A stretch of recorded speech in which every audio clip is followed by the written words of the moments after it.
Foundation welcome you all to this very first session of our organization. Thank you everyone for joining us. It's wonderful to see participants from different law colleges and universities across India.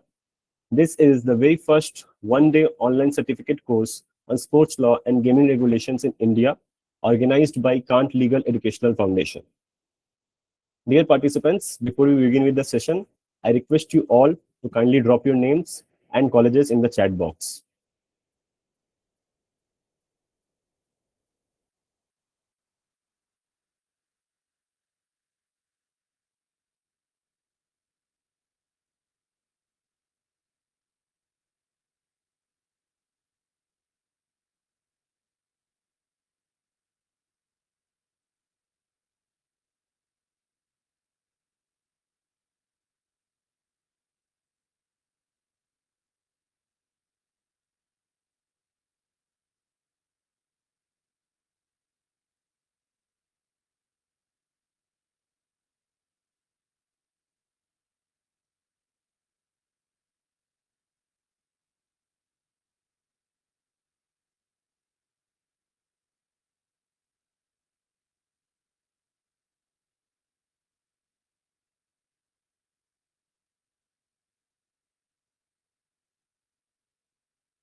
Yeah, it's wonderful to see many participants from different colleges across India have joined our session. So, when gaming meets governance, the stakes are higher than any jackpot. Welcome to the world of sports law and gaming regulation in India. Now, I take the pleasure to introduce you all to our new organization, that is Kant Legal Educational Foundation. Legal Educational Foundation is a consultancy dedicated to legal research, capacity building, and student centric opportunities. The foundation is officially registered under Udyam, Government of India MSME registration, ensuring credibility and recognition as a growing legal educational enterprise. Our focus is on legal education through certificate courses, workshops, and competitions, along with collaborations with law students, professionals, and institutions, and also creating an impactful opportunities in the legal domain. At Kant Legal Educational Foundation, we believe quality legal education should not be a luxury. Our mission is to empower law students, researchers, and professionals with practical legal knowledge, expert insights, and affordable certificate courses that directly enhance career prospects. With faculty from NLUs, central and state law universities, and top law firms, our short and long term courses are designed to bridge the gap between academic learning and professional practice. Whether you are preparing for litigation, the judiciary, corporate law, or academia, Kant Legal Educational Foundation equips you with the right skills. Before we move forward, I kindly request everyone to turn on their cameras so we can make this session more interactive and engaging. Also, please stay tuned till the end of the session. And in case you have any doubts, feel free to note them down and ask them during the question and answer round at the end of the session. Our first speaker will join soon, so please stay tuned.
Participants, there is a slight delay. Our first speaker will join,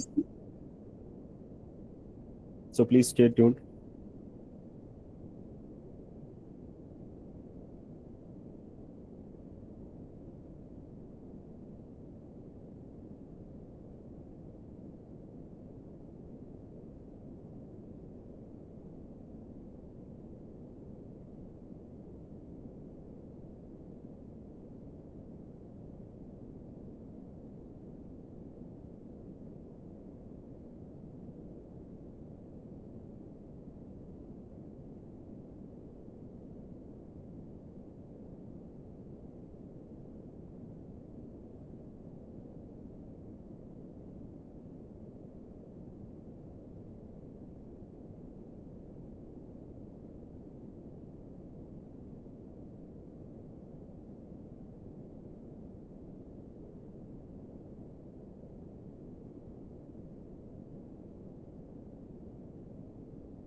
participants.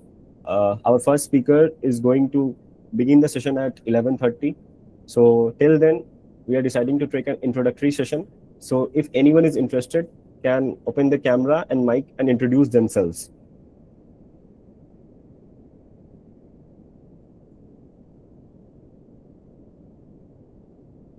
Please help us to make this session more interactive and engaging so that we all contribute to it.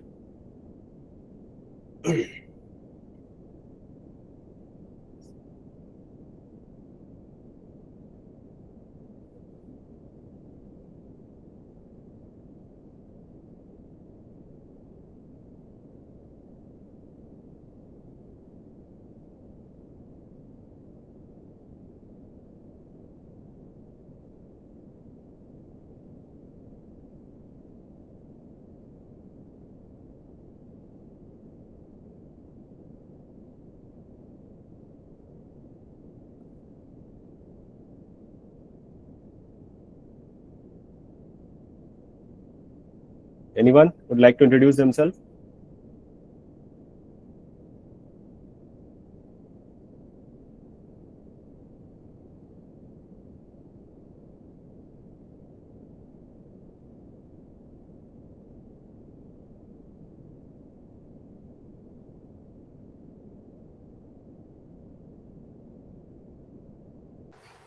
Hello all, my name is Raisa Joseph and I am in DY Patil Law School.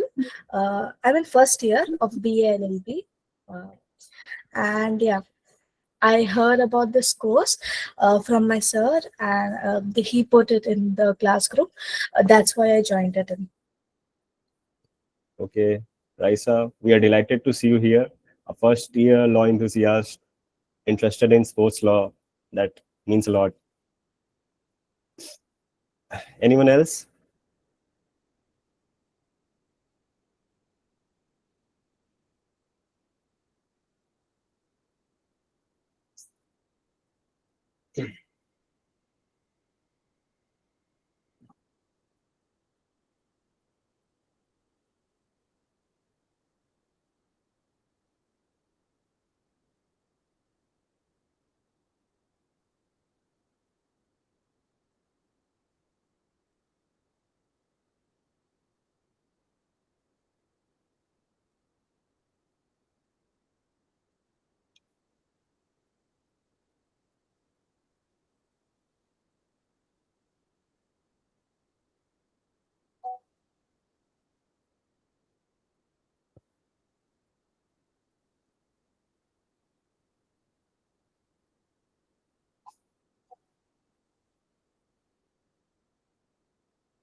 Good morning. This is Anup Kumar S. I'm pursuing first year LLB at SRM School of Law.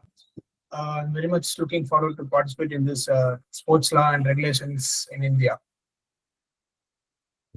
I came to know about this event in my, you know, college email IDs. Thank you. Thanks, Anup Kumar, for sharing your introductory with us. We are thrilled to have you here. The session will start soon.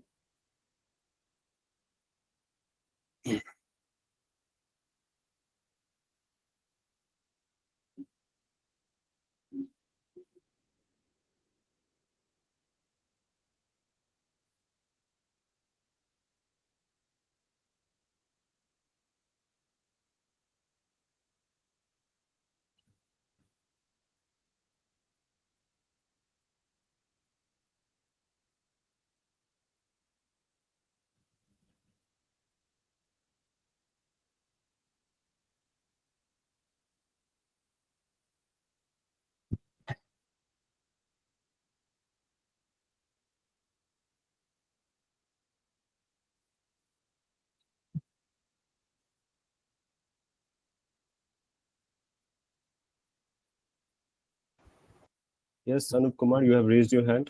Do you have any query?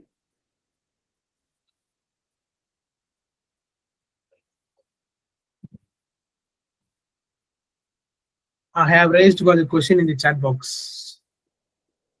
Okay, okay.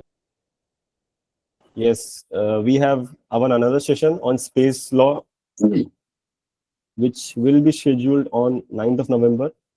So participants interested can let us know in the chat box. We will be sharing the link for registration post this session.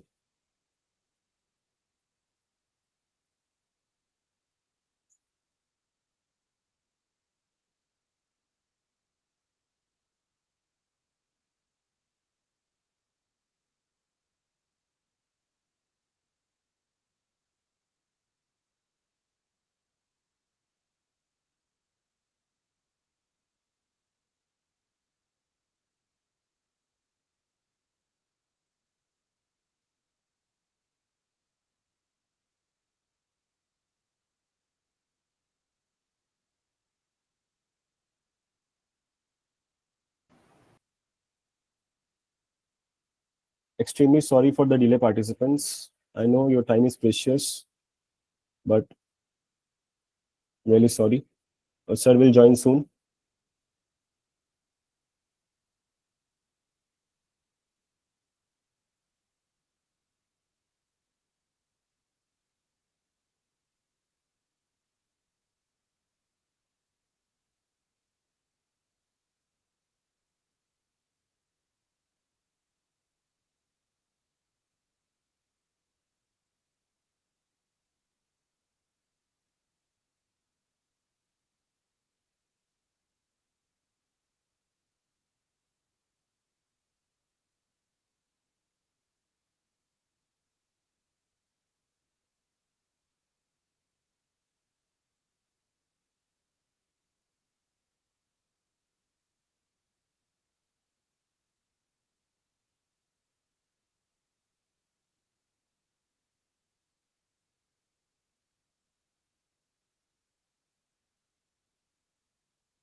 Today, we are privileged to be joined by Dr. Mrityunjay Mayank, Assistant Professor of Law at National University of Study and Research in Law, Ranchi. Dr. Mayank brings over 13 years of rich teaching and research experience in premier law schools. His academic foundation is strong with a PhD in sports law and a master's in law from Nalsar, Hyderabad. His expertise in this specific intersection of sports, law, and corporate governance makes him an invaluable resource for us today. Sir, we are honored to have you. So, without further delay, let's welcome Dr. Mayank. Thank you so much, sir, for joining us today. Now, I invite you to take over the session. Thank you so much, Aditya. Thank you so much, Kant Legal Educational Foundation, for inviting me so that we could have an interaction on such a pertinent issue, which we often tend to ignore, which is on sports law. Sports law is such a field which has not been explored much yet. And uh, through my limited understanding, I will take you through the intricacies of how it's regulated in different streams. So my focus for today's deliberation would be on the legalization of betting, which is one of the most talked about topics right now uh, amongst the people who are uh, pioneers in the field of sports law, and especially the government, which also has a stake in terms of taxation issues related to gambling and betting in sports. So, if I could please share the presentation uh, so that we could go ahead further.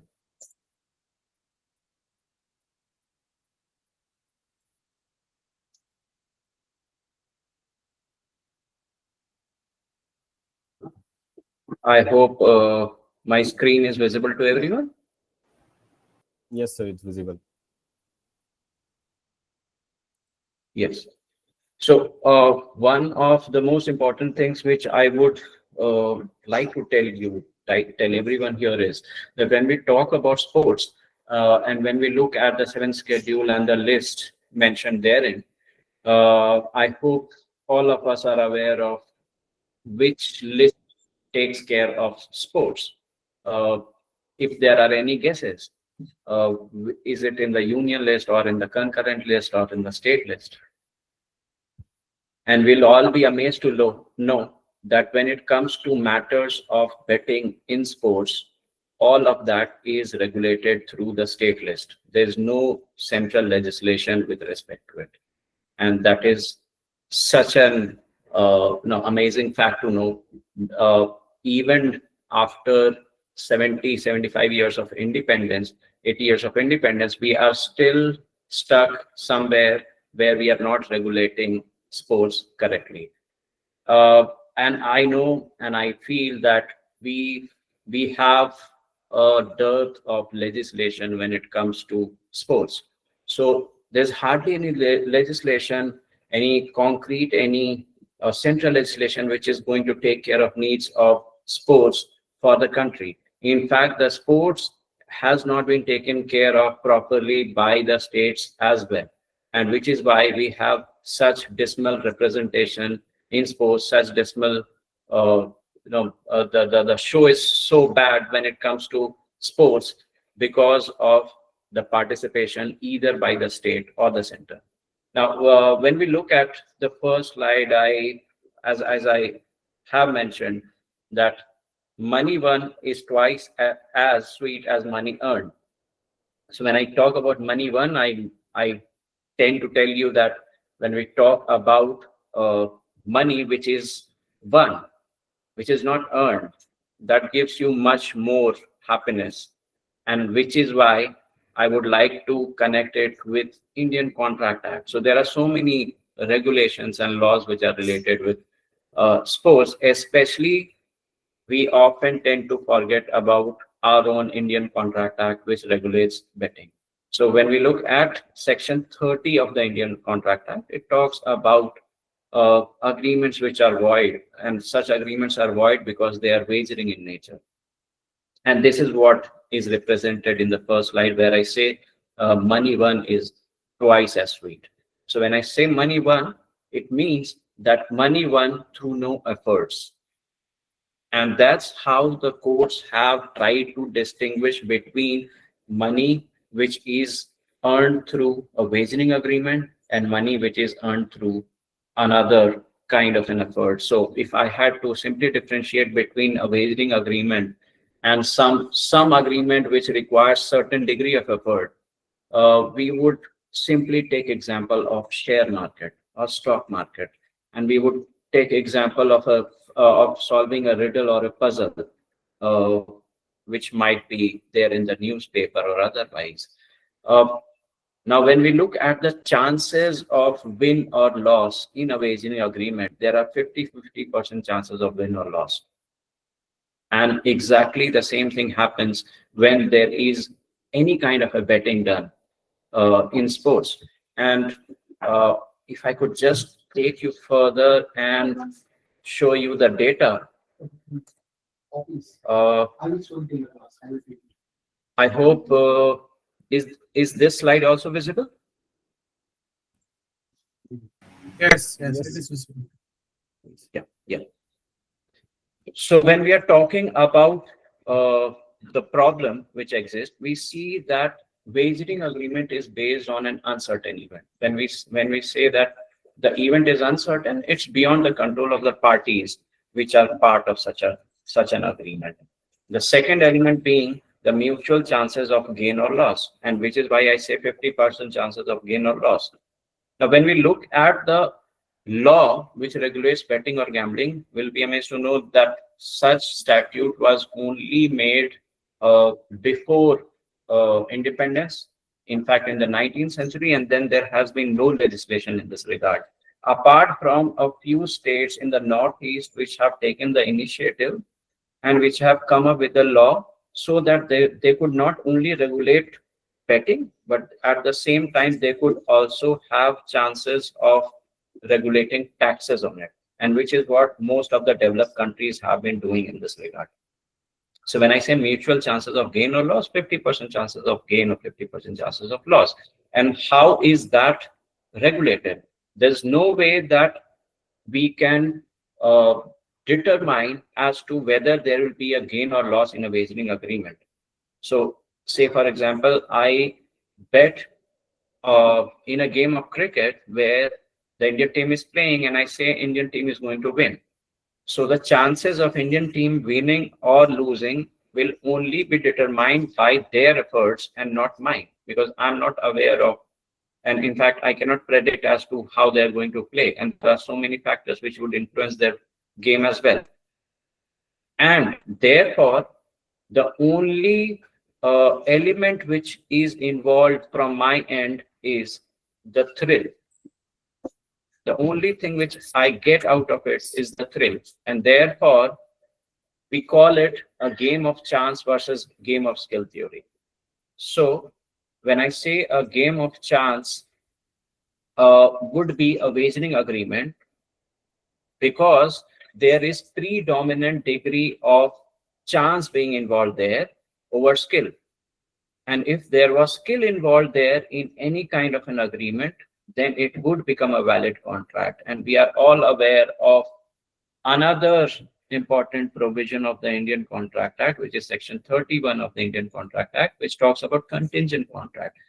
And in Section 31, all the elements which are mentioned in the slide are completely true, except for one additional element, which is that there is skill involved in such cases. There is flow of consideration in such cases. Say, for example, if I bet on a game in cricket, what is the consideration? Consideration being, as per Section 10 of the Indian Contract Act, one of the most important elements of a valid contract.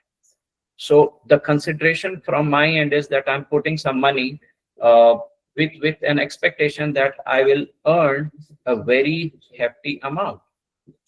But at the same time, if I lose, I might also lose a very hefty amount. Now, in such a case, what element, what consideration do I pass on to the other party? What consideration do I get out of such an agreement? There's no consideration which is passing from both the sides. And such consideration is dependent upon happening or not happening of an event. In fact, in every wagering agreement, the party, one of the party is going to lose and the other party is going to win. And we know that as per a valid contract, both the parties must win. Both the parties must get something out of it, and which does not happen in case of a bet. And therefore, the legality becomes a question when it comes to betting in sports. Now, again, as I was talking about 7th schedule of the Constitution of India, we see that entries 34 and 62 of list 2 talk about the laws related to betting and gambling. And I was telling you that we are still regulated by the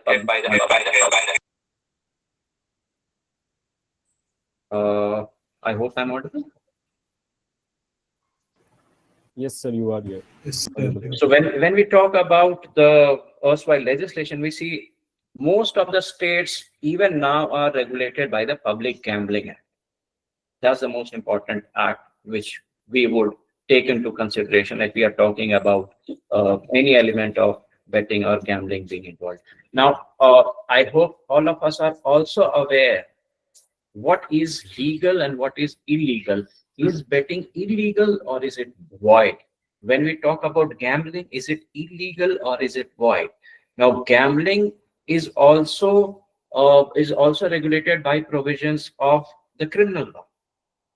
When we look at Indian Penal Code and when we look at the new statutes which have come in place, we see that it also says that gambling is an offense.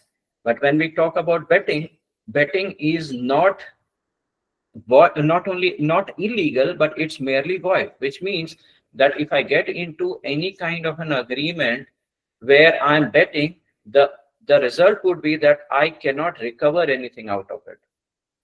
But when it comes to gambling, it is more graver than that, and therefore it constitutes an offense.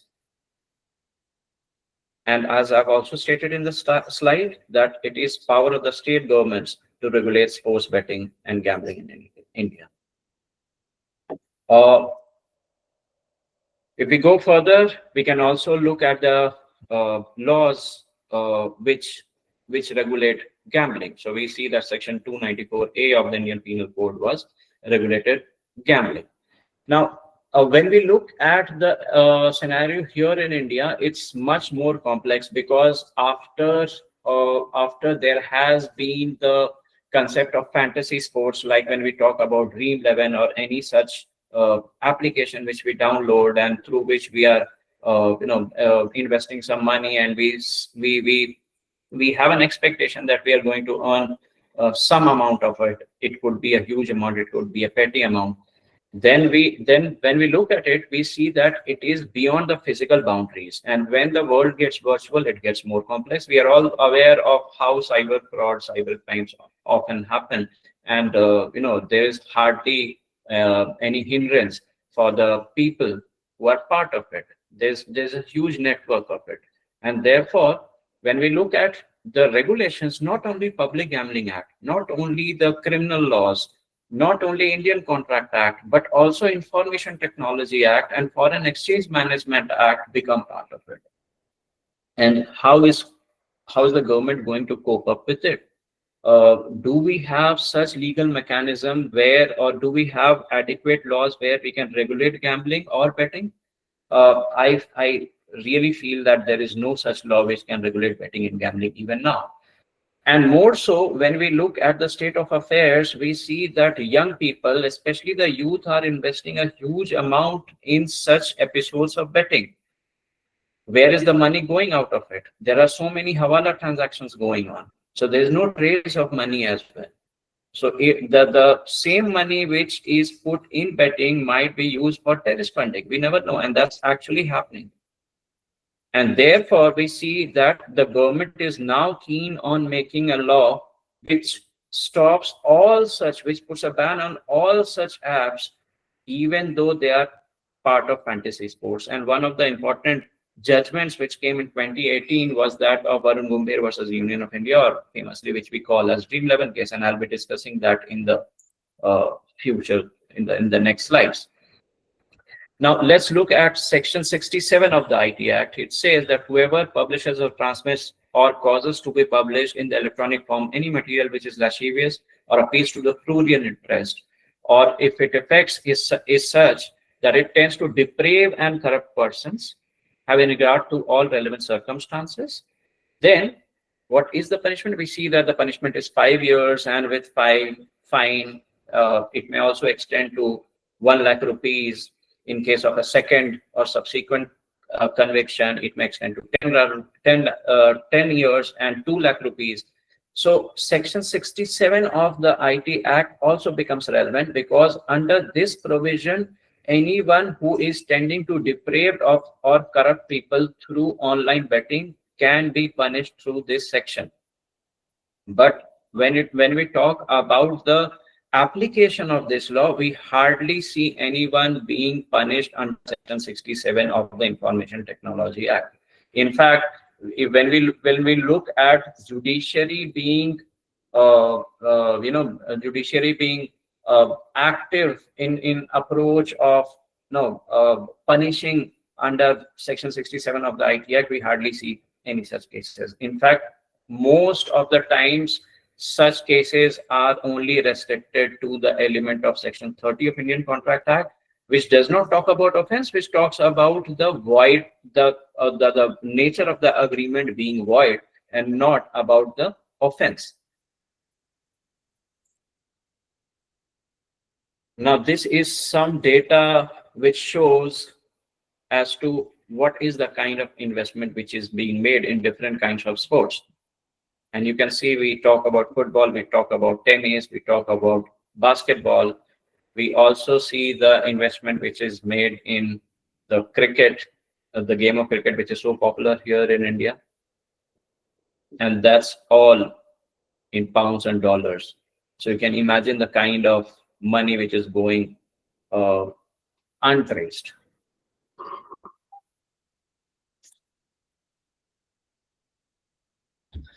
Now, what started off as a very abstract issue was explored a little after there were players from India and there were players from Pakistan who were involved in betting, and we all are aware of what happened with those players. And therefore, we see that the Lodha committee and Mukul Mudgal, both of them, Justice Mukul Mudgal and Lodha committee, both of them played a very important role when it comes to regulating betting and gambling in sports. So first, in 2011, there was information technology intermediaries guidelines, and this regulated all such kinds of apps which were involved in betting.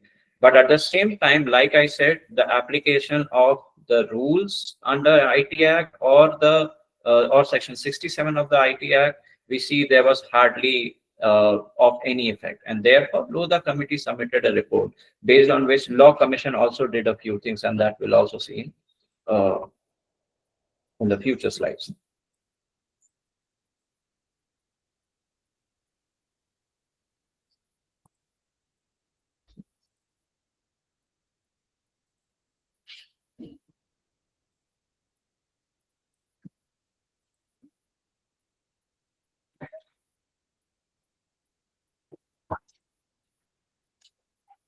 Okay, so when we look at the cases which are decided which have been decided in India, they have revolved ever since 1957. There was a case of K.R. Lakshmanan versus State of Tamil Nadu. Then we have the case of Guru Prasad Biswas versus State of West Bengal. In all such cases, they are talking about only two factors, which is one, whether such act of betting is a game of chance or game of skill. So when we look at Dream 11, or when we look at Rummy, or when we look at poker, when we look at any such game which is being played online, and I'm trying to focus more on online betting for the reason that it is out of the bounds of police physically or any such law enforcement agency physically, and therefore it is difficult to catch hold of such culprits. And therefore, in all such cases, they are only talking about the validity of the agreement. They are saying that any act of betting is void, and at the same time, no money can be recovered out of it. So they want to establish the fact through these cases that it's merely a game of chance and not a game of skill. But when we look at, because I was talking about consideration, when we compare it with Section 31 of Indian Contract Act, and the most relevant example of an uncertain event where there are mutual chances of gain or loss, but there is still flow of consideration, would be that of insurance contract. Now let's look at the motive of betting. What is the motive of betting? The only motive is thrill which is involved in it. But when you look at insurance contract, we see that it has a motive of public welfare, it has a motive of social welfare, and therefore there's consideration from both the parties. The insured pays the premium and the insurance company secures the risk of the insured, and therefore in such case it is a valid contract. Yeah. Hello. Can you repeat insurance contract? Your voice is breaking, sir. Yeah. So when I talk about insurance contracts, it is consideration which is flowing. But in fact, when we look at the origin of the contract of insurance, we would also agree that the contract of insurance started off as a wagering agreement. Let's put both the examples together. Say, I am betting in a game of cricket. I do not know whether India is going to win or lose. And at the same time, when I say that I am going to drive my car today, I'm not aware whether I will meet with an accident or not. There's no determination of a situation wherein I can say I will not meet with an accident, and in fact the other way around as well, that I will meet with an accident. So in both the cases the event is uncertain. The second element in the example which I'm just telling you, where I am driving my car, it's not even certain that the situation is within the control of parties. When I say it is not within the control of parties, it is not in my control whether I meet with an accident or not. I might follow all the traffic rules, but I don't know whether someone else might come and dash. Therefore, it is beyond the control of the insurance company. It is beyond the control of the insured as well. So those two elements are very similar. But what makes a wagering agreement a contingent contract? And this is what I'm trying to relate with the concept of game of skill. And the other element being some kind of an effort being there.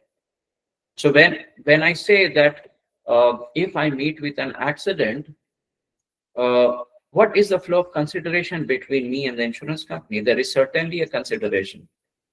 So we talk about concepts like insurable interest there, which forms one of the most important bases on which an insurance contract is made. So the premium which is paid from my end to secure the risk while I'm driving my car makes it a valid contract. But that kind of consideration is completely absent when we talk about a wagering agreement or a bet. What do?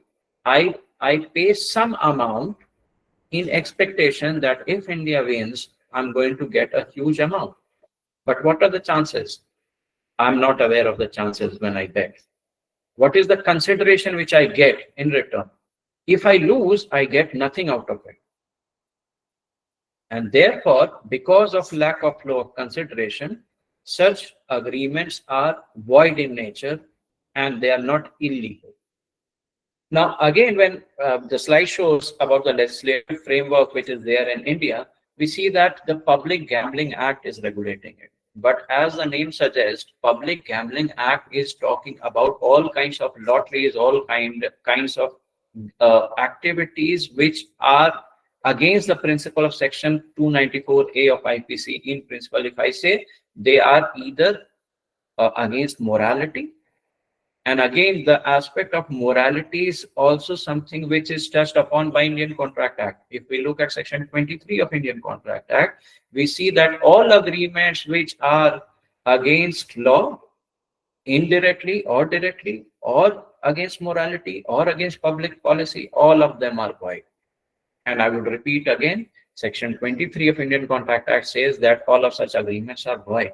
It doesn't talk about the illegality of the agreement. Even if they are against morality, they are void. They need not necessarily be against a law. And if we go by to 294A, it says that any act of gambling is an offense. So what is the difference between betting and gambling then? That also creates another confusion when we talk about the legislative framework here in India. How do we differentiate between betting and gambling? And therefore, there are cases which have defined or which have differentiated between betting and gambling, and most of the cases revolve around only one fact, that whatever is an offense under 294A, as per the ingredients mentioned there, are offense. Otherwise, in most of the cases, such agreements are considered as void.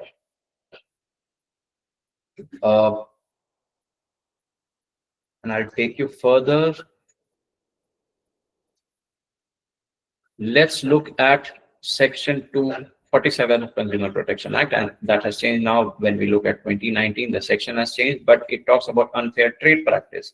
So when we talk about any kind of a betting, is it also an unfair trade practice?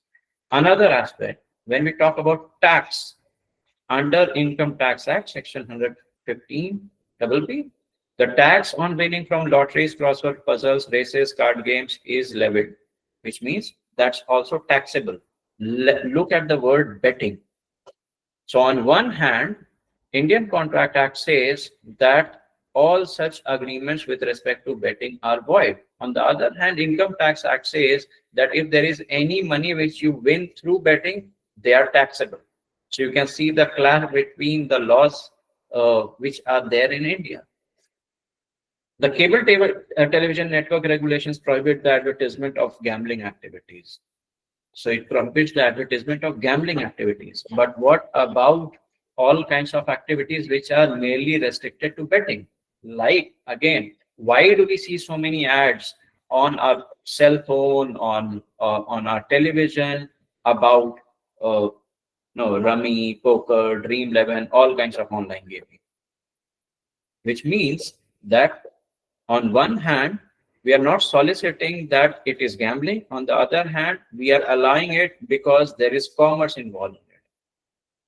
And which is why the case of Dream 11 or Varun Gumber versus Union of India becomes one of the turning points, and that again revolves around the element of game of chance versus game of skill.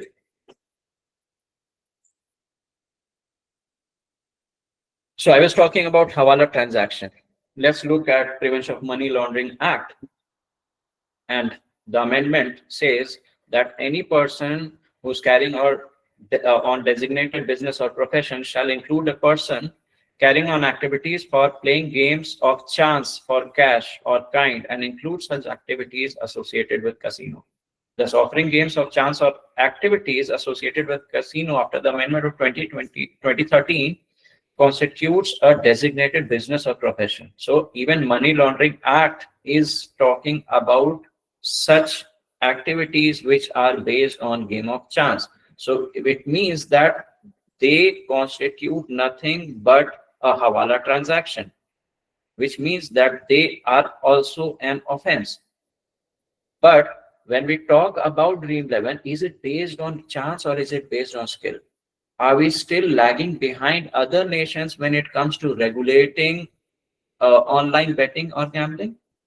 Certainly we are. When we look at US, certainly when we look at Australia, when we look at South Africa, they have come up with consolidated laws related to which are regulating betting and gambling.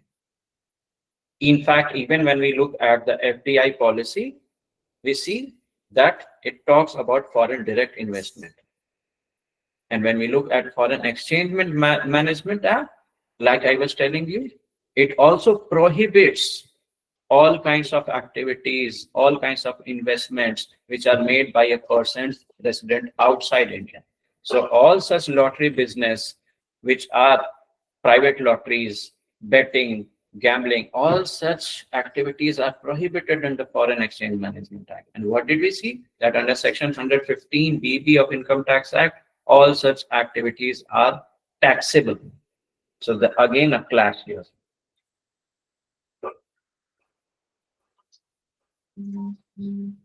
As I was saying, that Mudgal committee played a very important role, and the law commission, with respect to the submission of the report, did a lot of things so that we could differentiate more between chance and skill. And in fact, in Varun Gambhir's case, it regarded Dream 11 or any such fantasy gaming or sports as a game of skill rather than a game of chance.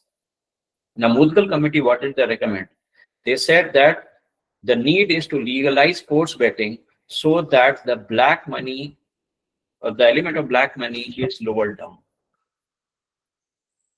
which clearly shows that a lot of money was being pumped. And we are all aware of all the instances where we talk about players and the game being tainted. We talk about the involvement of bookies, and the bookies were not someone who was a layman, but they were all, we know of Milkha Singh's son being involved as a bookie. We know of Iyer being involved in tainting the game. We are all aware of Pakistani players being involved in betting in London and going to jail. So all that will stop in case you regulate betting, because today even a 17-year, 18-year-old kid who is going to play cricket, he would not play a match without money being involved in it.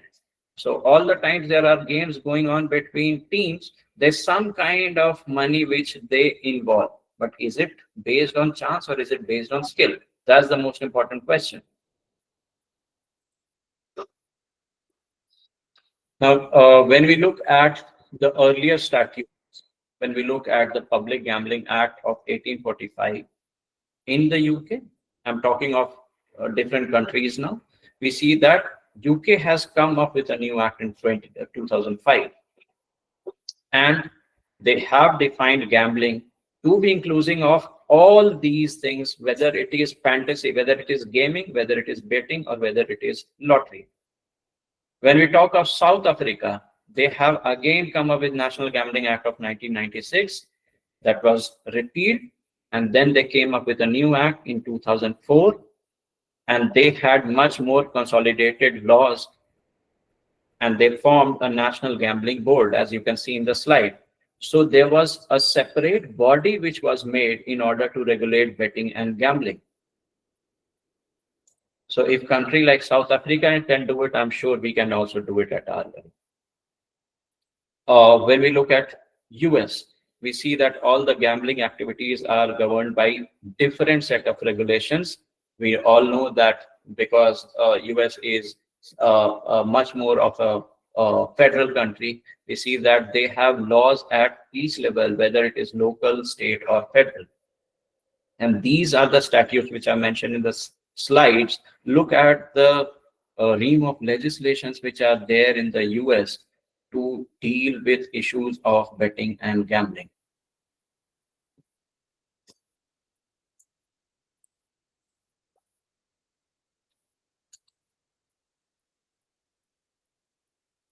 Now, the case of Philip D. Murphy, Governor of New Jersey versus National Collegiate Athletic Association, decided by the Supreme Court.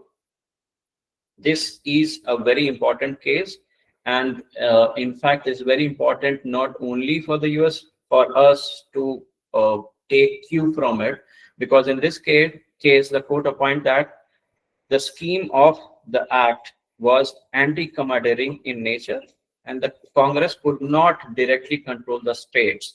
Rather, it could regulate the actions of the individual directly. Therefore, prohibiting the states from regularizing sports gambling was unconstitutional, which means the states which were dealing at their level to declare gambling and as unconstitutional, the court disregarded the fact. And it said clearly that when it comes to making laws, there are three different levels at which you can make your own laws.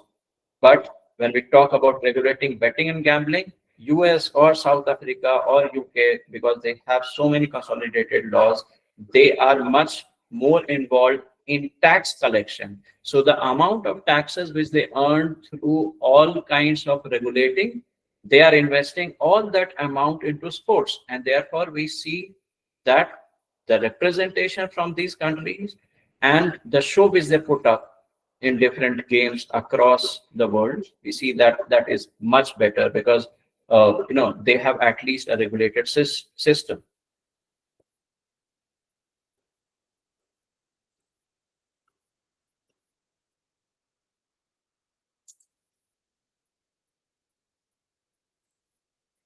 Okay.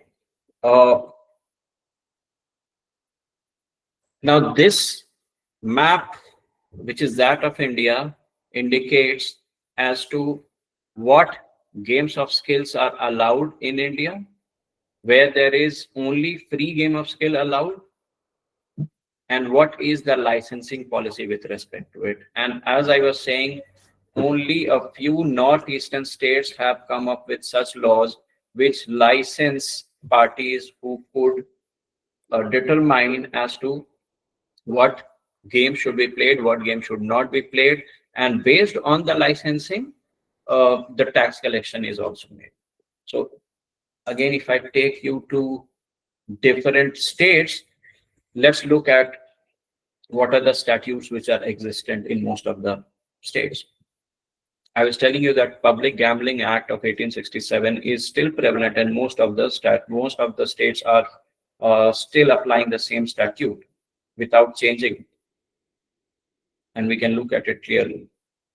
We see that Arunachal Pradesh has come up with Gambling Prohibition Act of 2012. Apart from that, we see Bihar, Chhattisgarh, Dadra Nagar Haveli, Andhra Pradesh. We see Goa, Daman and Diu. We see Gujarat. We see Haryana. All of them are being regulated mostly by legislations, and all of them are standing on the same lines because they are not able to regulate.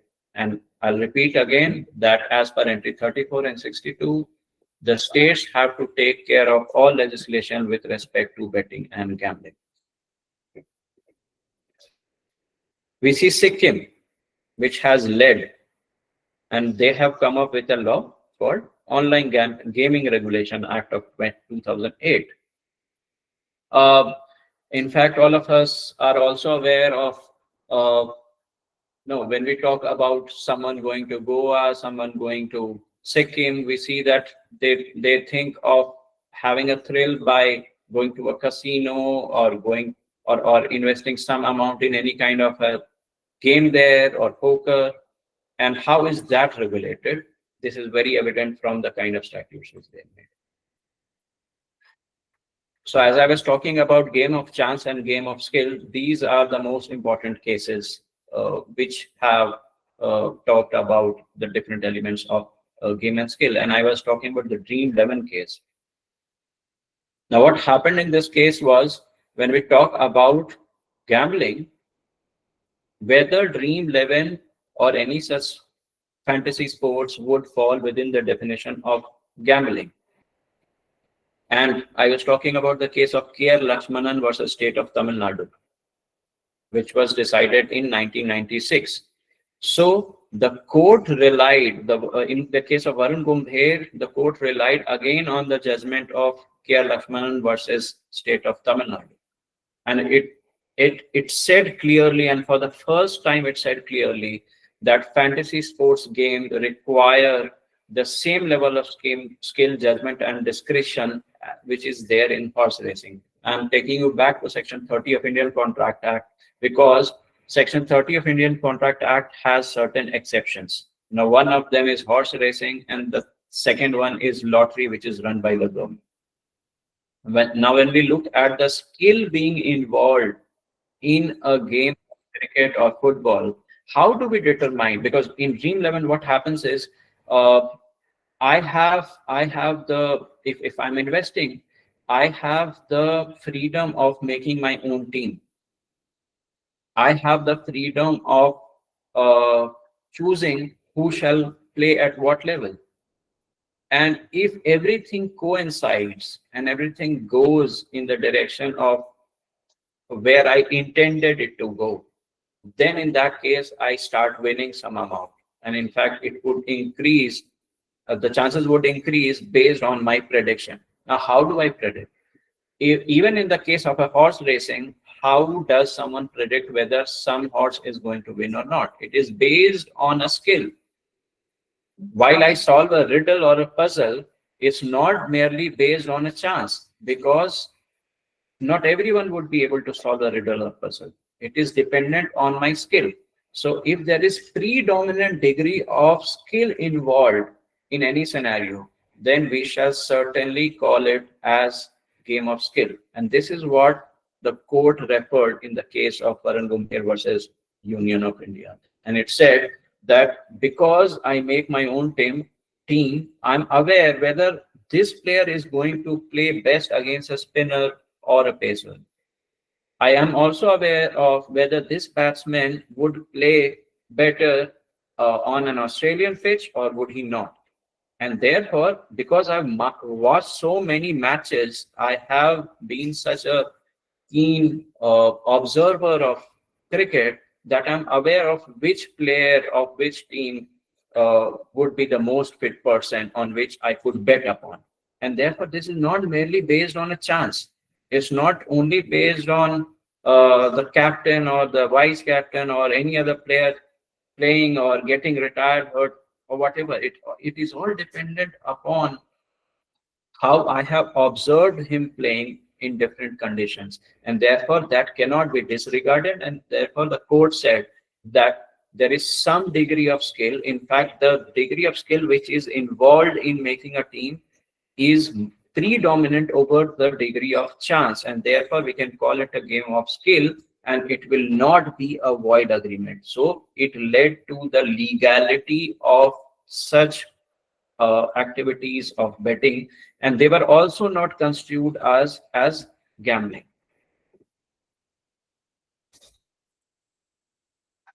Now, when we talk about the dominance test, and this is what I was trying to refer to, that whether there is dominance of chance or dominance of skill, the case of Humphrey versus Viacom in the US has become a landmark judgment, and this is what we have referred in the case of Varun Gumher versus Union of India.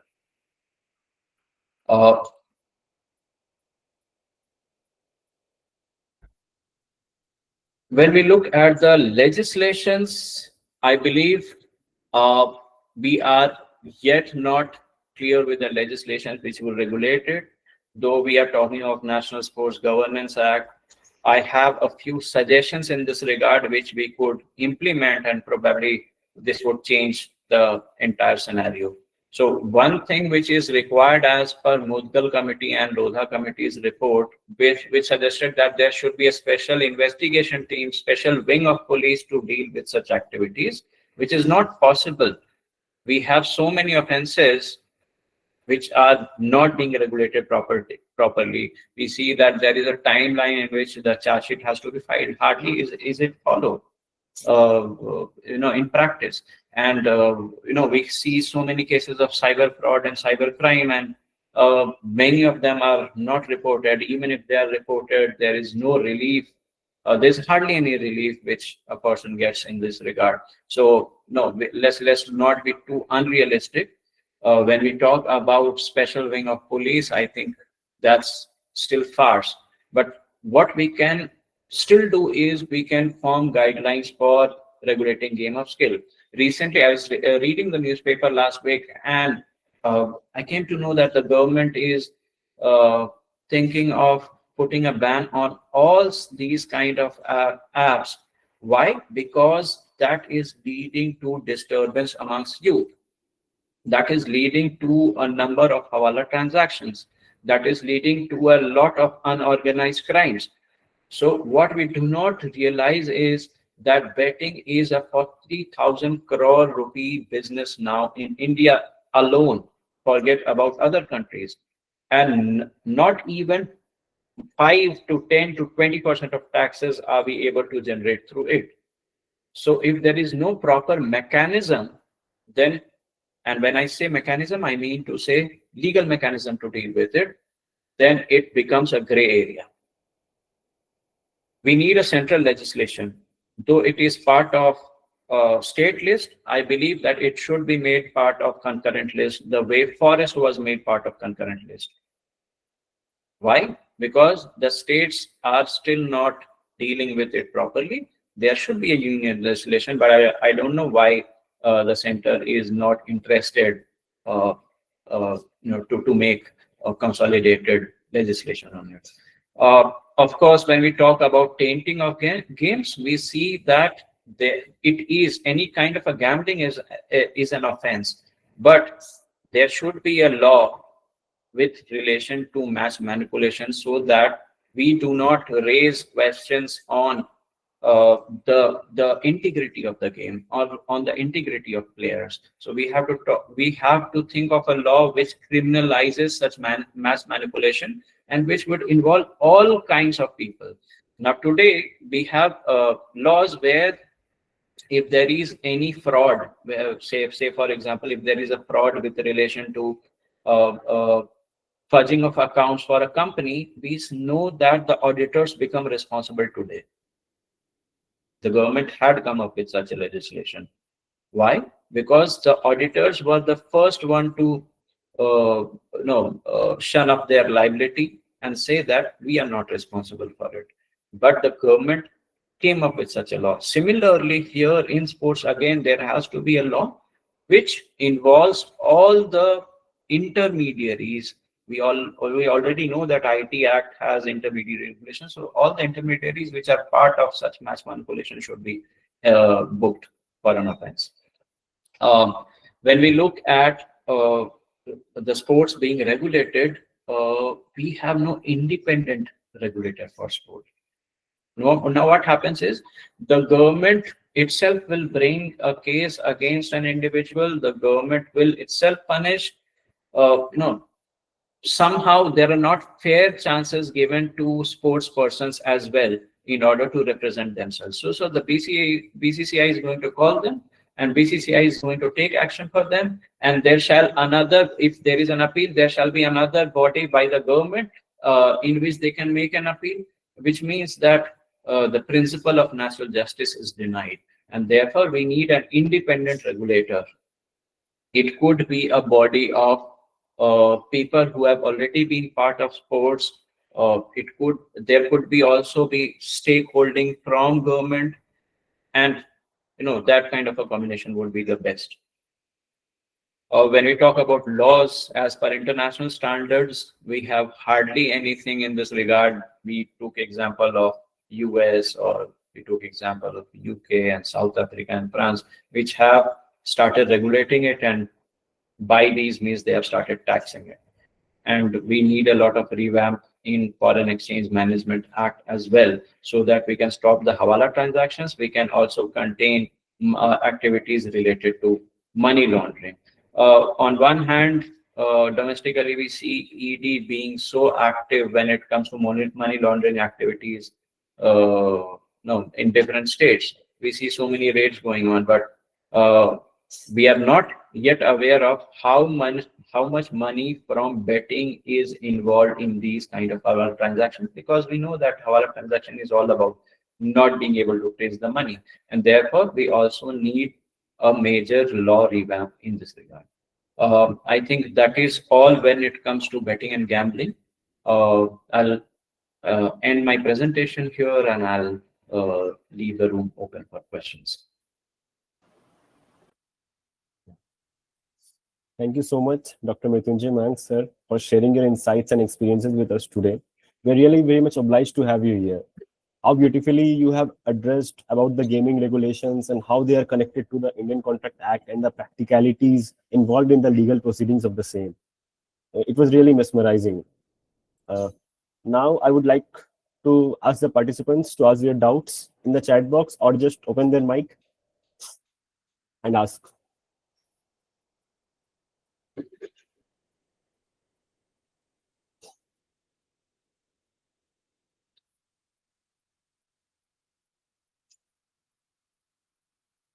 Participants, if you have any doubt, you can ask our sir by just opening your mic or just drop it in the chat box.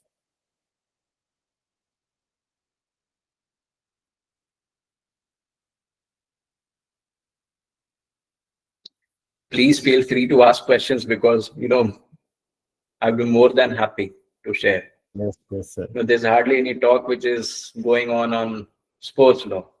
And as a sports enthusiast, which we all are, especially we all watch cricket. So there is a question. One of the participants is asking about the conceptual difference between gambling and betting.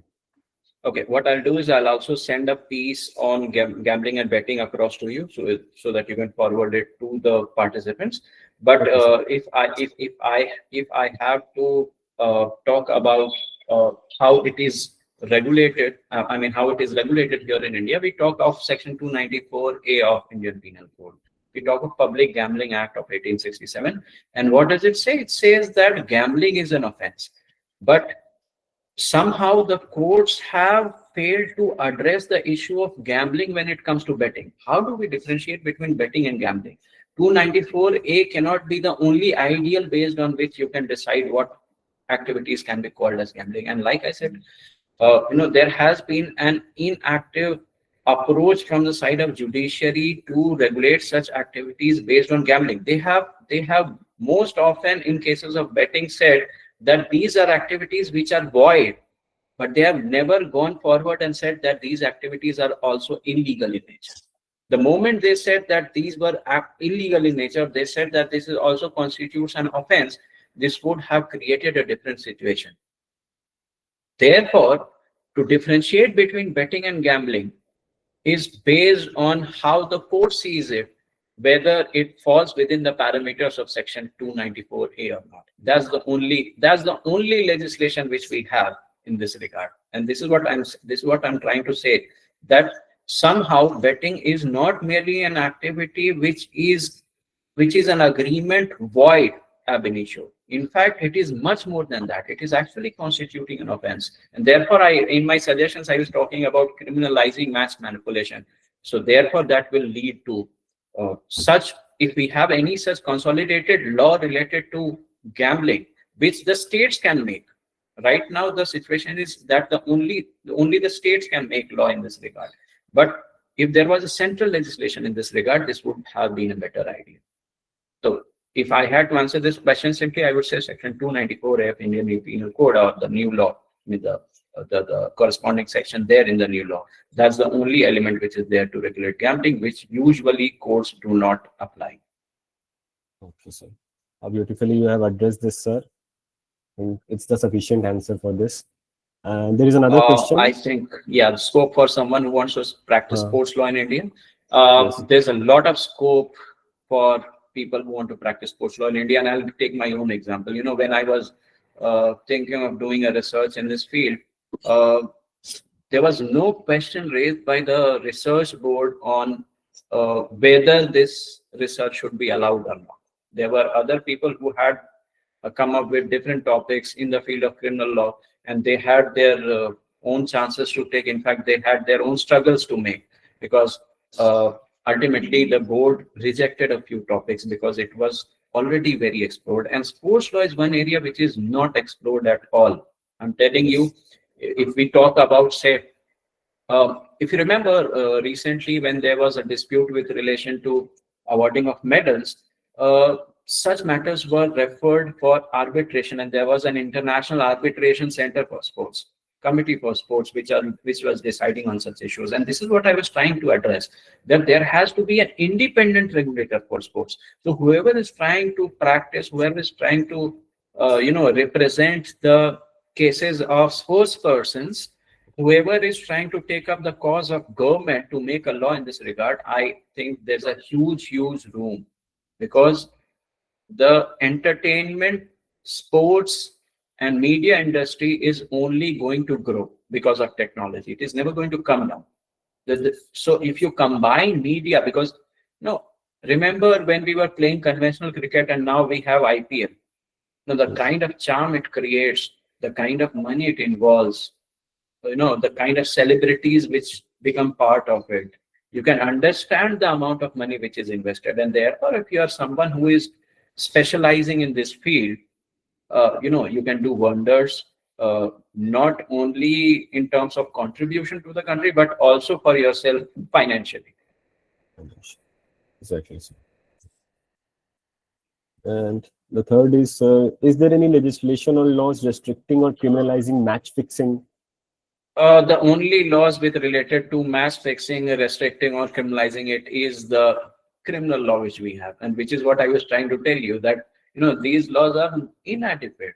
When you look at IPC, when you look at BNS or BNSS, there are hardly any laws which are focusing only on match fixing. But imagine that the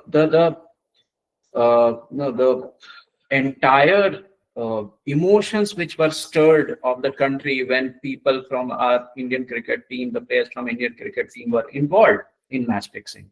You must remember the episode from IPL and other matches around 2013. You must recall the incidents of Pakistani players being involved in match fixing in London. They went to jail for 2 years straight. Imagine, there is so much match manipulation going on, but we do not have any law on it. And even if we forget about the physical game being played on cricket, no, you're talking about match fixing. There's something called as spot fixing. The Mudgal committee and Lodha committee deals with cases of spot fixing. So, if you could remember instances from such match fixing cases, what happened was, the bowler or the fieldsman would, through different hints, try to tell the bookie whether they are going to miss a catch or not.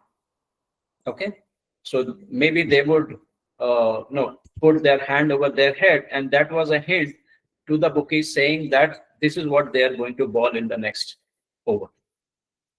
Okay, that's the kind of match manipulation which has to be regulated. Do you think that can be done in absence of a specific law? We have a general law for it, but the general law deals with all kinds of offenses. But we need a specific law for it, which is not there.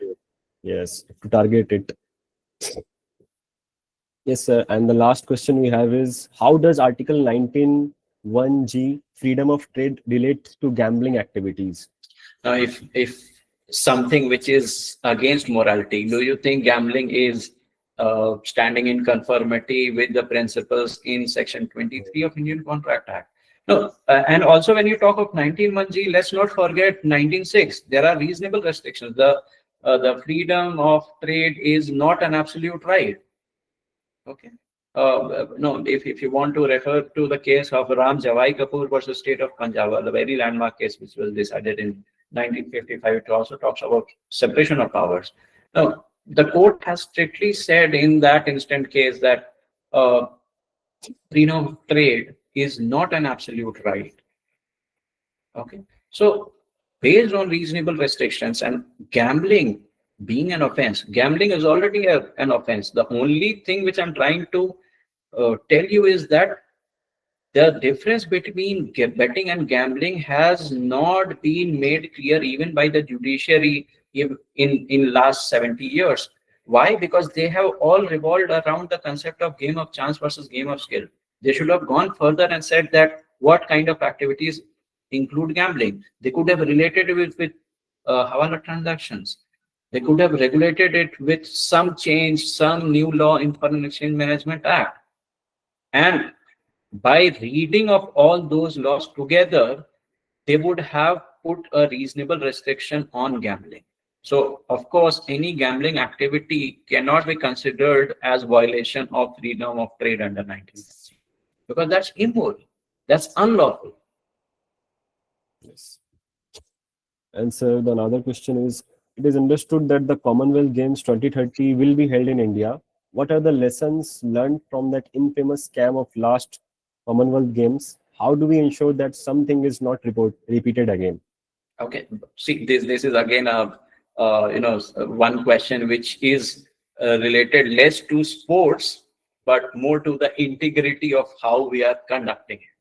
No, when we talk about organizing sports, is different. It's different from how we are playing a sport or how are we preparing for sports. So if you're talking about preparation for Commonwealth Games, if you're talking about preparation of Olympics or any such game which we are going to organize in future, no, I have my own stakes. I would say that with the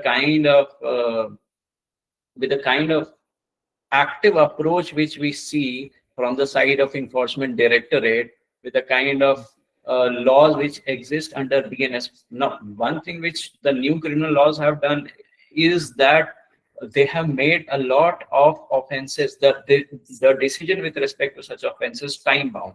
Within this period, the court must decide on such issues.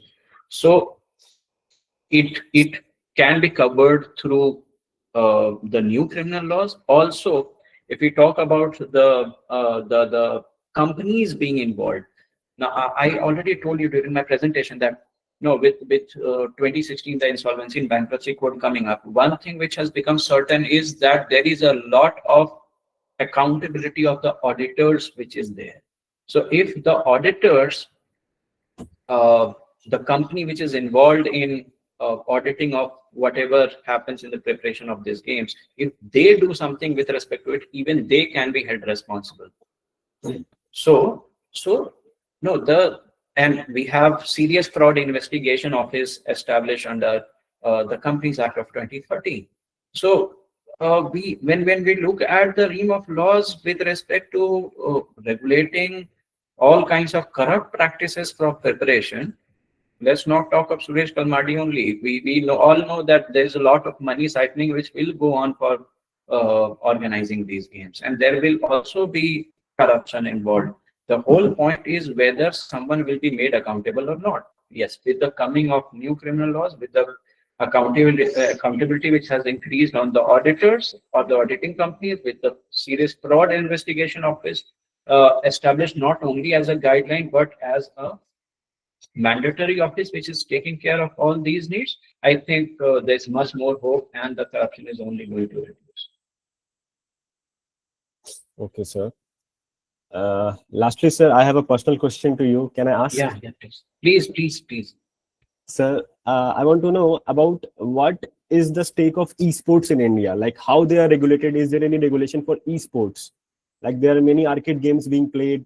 Players from India go attend their nation outside the country, like Korea and other nations. So is there any regulation for esports? This is what I was trying to tell you, that we know foreign exchange, and this has been one of my suggestions, that when it comes to, let's talk about two scenarios. Let's say, what if a person from outside is trying to invest some money virtually in an app which is based in India, in a company which is based in India, and vice versa? What if I want to invest in any game which is being played online or esports in US or UK? Then what is going to happen with respect to the validity of my agreement, validity of my contract, if in that case I want to extend it further? I can clearly say that in these regards, one thing which is very clear is that neither the criminal law, nor the Foreign Exchange Management Act, nor the IT Act, nor in fact, the only act which shall become applicable on us is the Income Tax Act.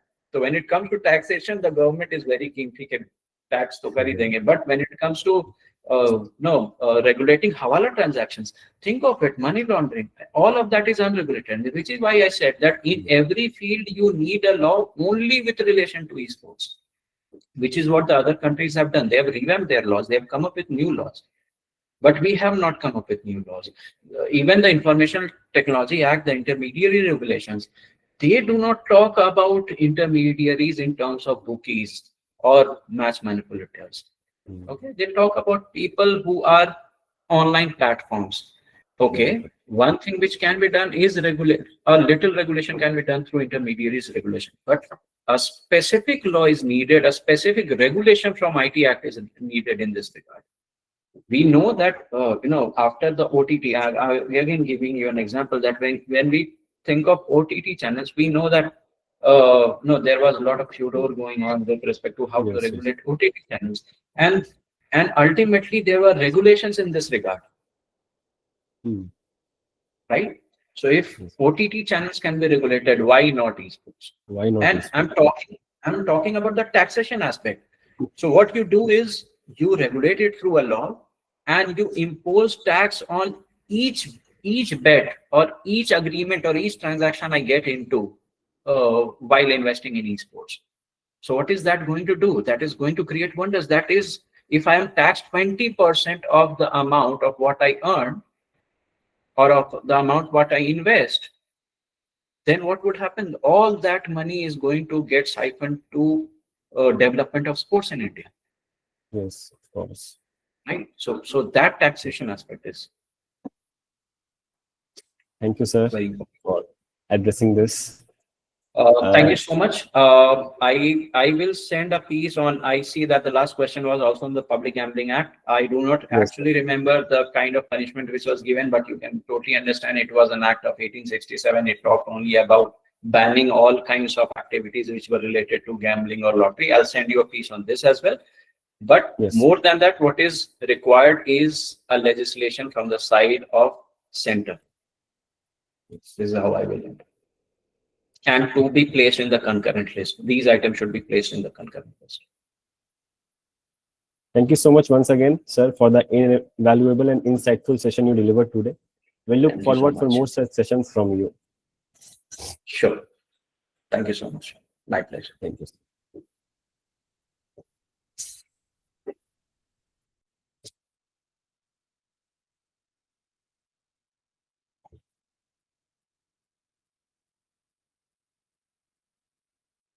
Participants, I would like to inform you that our first speaker has successfully delivered an invaluable session with us, which was very much insightful, and we learned a lot from him. So now we will be continuing the session after a 10-minute break. Our next speaker will join. So till then, please stay tuned.